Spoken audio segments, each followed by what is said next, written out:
మహేష్ కొట్టాల సినిమా మరోసారి topic of the Tollywood అయింది. ఈసారి కథ అంటూ హంగామా చేస్తోంది. ఇంతకీ ఆ కథ ఎవరిది అంటే వేరే రైటర్ది. దానికి మెరుగులు దిద్దుతున్నాడు కొరటాల. అర్థం కాలేదు కదా, ఇంకొంచెం డీటెయిల్గా చెప్తే బాగుండు అనిపిస్తుంది కదా. మరెందుకు ఆలస్యం, అదే చేస్తాను, వినేసేయండి. మహేష్తో కొట్టాల శివ మరో సినిమాకి శ్రీకారం చుట్టిన సంగతి ప్రత్యేకంగా చెప్పాల్సిన అవసరం లేదు కదా. ఇప్పటికీ ఈ సినిమాకు సంబంధించిన స్క్రిప్ట్ వర్క్ పూర్తయింది. రాజకీయ నేపథ్యంలో సాగే ఓ పవర్ఫుల్ మా సినిమా ఇదని ఇండస్ట్రీలో చెప్పుకుంటున్నారు. అప్పుడే ఈ ప్రాజెక్ట్ గురించి కొట్టాల మాత్రం మాట్లాడటానికి ఇష్టపడట్లేదు. మరుగుదా సినిమా అయిన తర్వాతే ఈ మూవీ అప్డేట్స్ బయటకు వస్తాయి.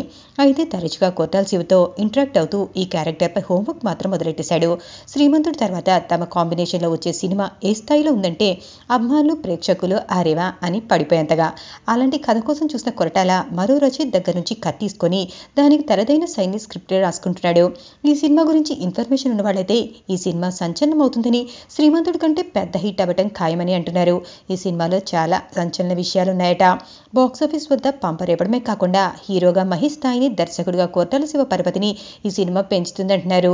శ్రీమంతుడు, జనతా గ్యారేజ్ సినిమాలో సగటు కమర్షియల్ అంశాలు జోలికిపోని కొట్టాల సినిమా ఈ సినిమా కూడా అదే విధంగా ఇంటెన్స్ గా తీర్చిదిద్దబోతున్నాడట. ఈ సినిమా గురించి న్యూస్ లీక్ అవుతుంటే ఒళ్ళు గగ్గురు పురుస్తుంటే ఇది నిజమయ్యే సినిమాగా రూపొందితే ఇక తెరపై చూసినప్పుడు ఎలా ఉంటుందో ఊహించేసుకోండి.